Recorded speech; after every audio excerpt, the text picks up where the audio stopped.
അമ്മച്ചി കൊട്ടാരം 25 ഏക്കറിൽ 200 വർഷം പഴക്കമുള്ള കേരളത്തിലെ ചരിത്രപ്രസിദ്ധമായ കൊട്ടാരം.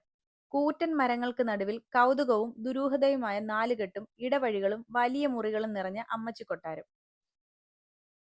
60 വർഷമായി കൊട്ടാരത്തിന്റെ കാവൽക്കാരനായി ധർമ്മലിംഗം എന്നൊരാൾ ഇവിടെയുണ്ട്. കുട്ടിക്കാനത്ത് നിന്നും ഏകദേശം 2 കിലോമീറ്ററാണ് ഇവിടേക്കുള്ള ദൂരം. ഇങ്ങോട്ടേക്കുള്ള വഴിയടക്കം ഒരു ഹൊറർ വൈബാണ്.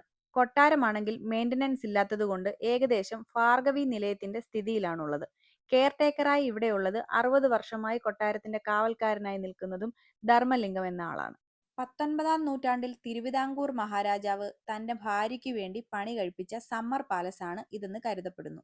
മരുമക്കത്തായം ഫോളോ ചെയ്യുന്നതുകൊണ്ട് തന്നെ മഹാരാജാവിന്റെ സഹോദരിയാണ് മഹാറാണി. അതുകൊണ്ട് രാജപത്നിമാരെ വിളിച്ചിരുന്നത് അമ്മച്ചി എന്നാണ്. ഇതിൽ നിന്നുമാകാം അമ്മച്ചി കൊട്ടാരം എന്ന് പേര് വന്നത്. പണ്ട് പണ്ട് തിരുവിതാംകൂർ രാജാവിന്റെ വേനൽക്കാല വസതിയായിരുന്നു ഇത്. ഇപ്പോൾ നിഗൂഢതകൾ നിറഞ്ഞ ഭൂതത്താൻ കോട്ടയ്ക്ക് സമാനമായി മാറിയിരിക്കുന്നു.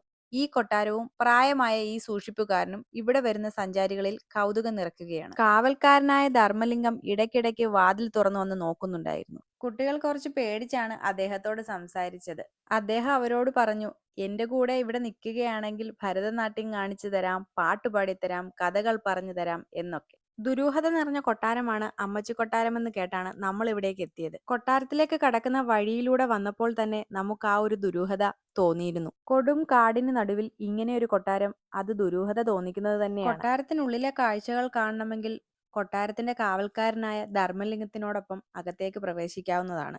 എന്നാൽ ഞങ്ങൾ അകത്തെ കാഴ്ചകളൊന്നും കാണാൻ നിന്നില്ല. കാരണം വന്നവരെല്ലാം പറയുന്നു അകത്ത് പ്രത്യേകിച്ചൊന്നും കാണാനില്ല എന്ന്. ഇത്രയും ചരിത്ര പ്രസിദ്ധമായ ഒരു കൊട്ടാരം ഒരു മെയിൻ്റനൻസും കൂടാതെ ഇങ്ങനെ ഇട്ടിരിക്കുന്നത് വളരെ മോശമായിട്ട് എനിക്ക് തോന്നി. കാവൽക്കാരനായ ധർമ്മലിംഗത്തോടൊപ്പം കുറച്ച് സമയം ചെലവഴിച്ചു. അദ്ദേഹം ഇവിടെ ഒറ്റയ്ക്കാണ് താമസം. അദ്ദേഹത്തോട് സംസാരിക്കാൻ കുട്ടികൾക്ക് രണ്ടുപേർക്കും നല്ല പേടിയുണ്ടായിരുന്നു. ഈ ഇടവഴികളും ഇടനാഴികളും കാണുമ്പോൾ പഴയ കൊട്ടാരത്തിന്റെ ഫീൽ നമുക്ക് കിട്ടുന്നുണ്ട്. എന്നാലും ഇത് മെയിൻറ്റെയിൻ ചെയ്യുന്നില്ല എന്ന് ഓർക്കുമ്പോൾ മനസ്സിലൊരു സങ്കടം. ജനാലകളൊക്കെ പൊട്ടിയിരിക്കുന്നത് കാരണം അതിലൂടെ അകത്തെ കാഴ്ചകൾ കാണാനും കഴിയുമായിരുന്നു. ഒരുപാട് സിനിമകളുടെ ഷൂട്ടിംഗ് ഇവിടെ വെച്ച് നടന്നിട്ടുണ്ടെന്നാണ് അറിയാൻ കഴിഞ്ഞത്. ലാലേട്ടന്റെ ലൂസിഫർ എന്ന സിനിമ ഇവിടെ വെച്ചാണ് ഷൂട്ട് ചെയ്തതെന്ന് അറിഞ്ഞപ്പോൾ എന്തോ ഒരു സന്തോഷം തോന്നി. അങ്ങനെ കുറച്ചു സമയം കൊട്ടാരത്തിന്റെ പുറത്തുള്ള കാഴ്ചകൾ കണ്ട് ആസ്വദിച്ച് അങ്ങനെയും നിന്നു. ശരിക്കും പറഞ്ഞാൽ ഇതൊരു ടൂറിസ്റ്റ് പ്ലേസ് ഒന്നുമല്ല, എങ്കിലും ഇവിടെ ഒരുപാട് ആളുകൾ വന്നു പോകാറുണ്ട്. 200 വർഷം പഴക്കമുള്ള കൊട്ടാരം എന്ന് കേട്ടപ്പോൾ അത് കാണാനുള്ള കൗതുകം ഏറെയായിരുന്നു. ആരൊക്കെ വന്നാലും പോയാലും ഞാൻ എന്നും ഈ കൊട്ടാരത്തിന് കാവലായി ഇവിടെ ഉണ്ടാകുമെന്ന് അദ്ദേഹത്തിന്റെ മുഖം കണ്ടപ്പോൾ തോന്നി.